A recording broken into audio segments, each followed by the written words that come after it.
In 1945, Germany did not exist. 70% of major cities were destroyed, millions dead, industry obliterated, currency worthless. But Germany recovered.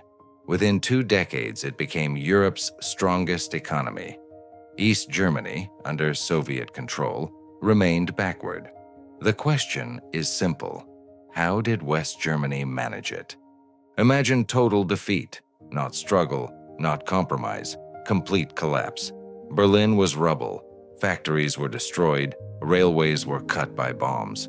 But physical destruction was only half the problem. Nazism, the Holocaust, war on 2 fronts, complete moral catastrophe. Germans could not hide what happened. The world saw it, they saw it themselves. Germany had no glorious past to lean on. The past was a disaster.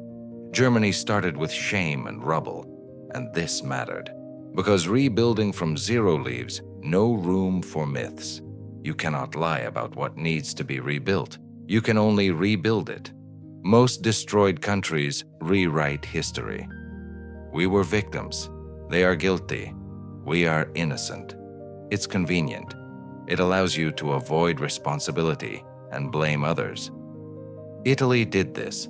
Mussolini was a tyrant. We were his victims. Japan rewrote parts of its history too. Germany did not.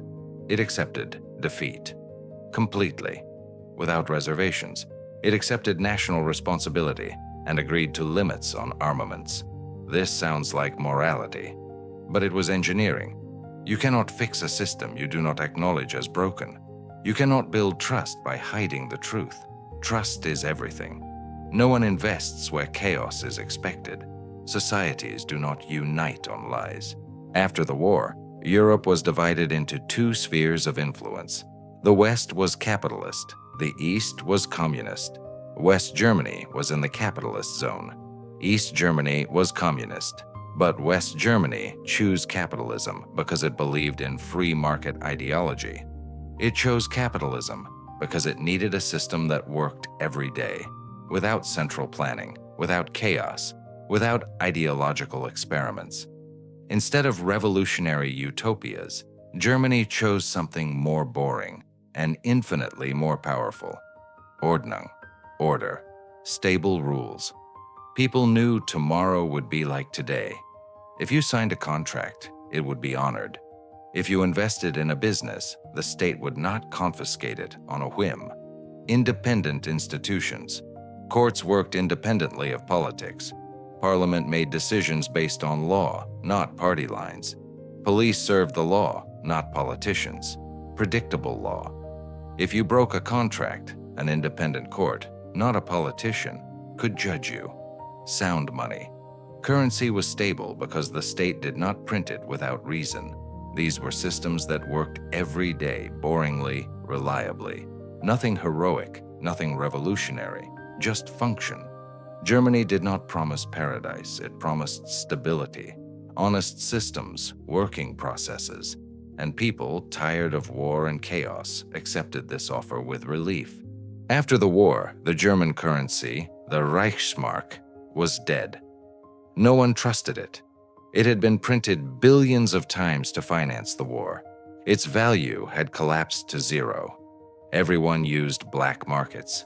People traded cigarettes instead of money. Sugar was currency. Goods were real value. Money was worthless paper. Trust in money had disappeared, and without it, an economy cannot function. Because an economy is not just an exchange of goods. It is an exchange of promises. A promise that the money you hold today will be worth something tomorrow. When that promise breaks, society breaks. So Germany did something unprecedented. It reset the game. 1. New currency, the Deutsche Mark. New rules, hard limits, and crucially, no printing to escape pain. People lost most of their old savings. Prices for goods rose. The first year was painful, but people knew the money was now honest. The state would not steal it through inflation. Saving now made sense because money tomorrow would be worth the same as today. This created something an economy cannot grow without: trust. People began to save. Money went to banks. Banks lent to businesses. Businesses invested in production. That is how an economy grows, when people believe the system is honest. Most destroyed countries avoid this pain. They print money. They promise quick recovery.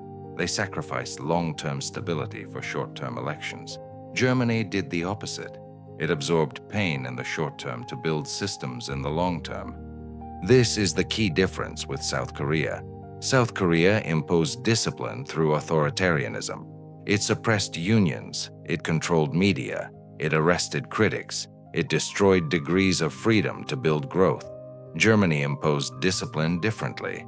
It was more complex, slower, but more sustainable. Strong unions. Workers had a voice. They could negotiate wages. They could criticize bosses. They could demand workplace safety. But they could not destroy the company. They could not demand the impossible. When it came to company survival, interests were aligned. This created an odd alliance. Capital and labor built prosperity together because both wanted the same outcome. Strong industry. Companies had freedom to innovate and decide. The state did not command what to build or how to produce, but the state also did not allow companies to evade taxes or exploit workers without consequences. This was not socialist central planning. It was not wild capitalism. It was social market capitalism. Strong legal constraints. No power was absolute. Government was subject to law. Courts were independent. This created predictability for everyone, rich and poor, big corporations and small businesses. It was balance, not despotism, not anarchy.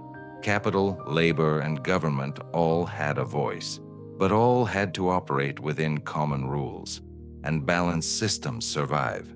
They do not grow fast like authoritarian ones, but they grow steadily and long. Italy received Marshall Plan money. Development began. Then it stopped. Greece rebuilt from ashes. But the economy stagnated after 20 years. East Europe copied Western ideology. Collapse. Why did Germany survive while others did not? Because they tried to do three things Germany did not. First, they tried to skip responsibility. They blamed Mussolini, Nazism, war, but not themselves. This was convenient, but created weak foundations. Because if you do not acknowledge the system was broken, you cannot truly change it. You can only rename it. Italy said, Mussolini was a tyrant, now we have a king. But the system stayed the same. Corruption remained. Clientelism remained. The Italian mafia thrived. Second, they tried to buy growth. Marshall Plan money entered the economy, but people did not believe in the systems. They did not believe tomorrow would be honest. Money came in and went out, often into politicians' pockets, often into black markets. Growth did not happen because trust was not restored. Third, they tried to politicize institutions. Courts worked by party lines. Police were tools of politicians. State officials were hired based on political connections, not competence. This destroyed predictability. People do not invest where rules can change on a politician's whim. Germany did none of this. It settled accounts with the past. It acknowledged mistakes. It accepted limits. It built boring, reliable systems. It allowed people to have trust. Germany proved something uncomfortable. You do not need charismatic leaders with grand visions, revolutionary ideas that overturn everything, national myths that unite people in euphoria. This all sounds good. It inspires people. It wins elections, but it does not build countries. You need honest accounting of the past, hard rules that everyone follows, institutional patience, systems that work slowly but constantly. Freedom without order collapses into chaos. Order without freedom suffocates innovation. Germany survived because it built order first, then allowed freedom to grow inside it. It is not fast. It is not dramatic. It is boring. But it works.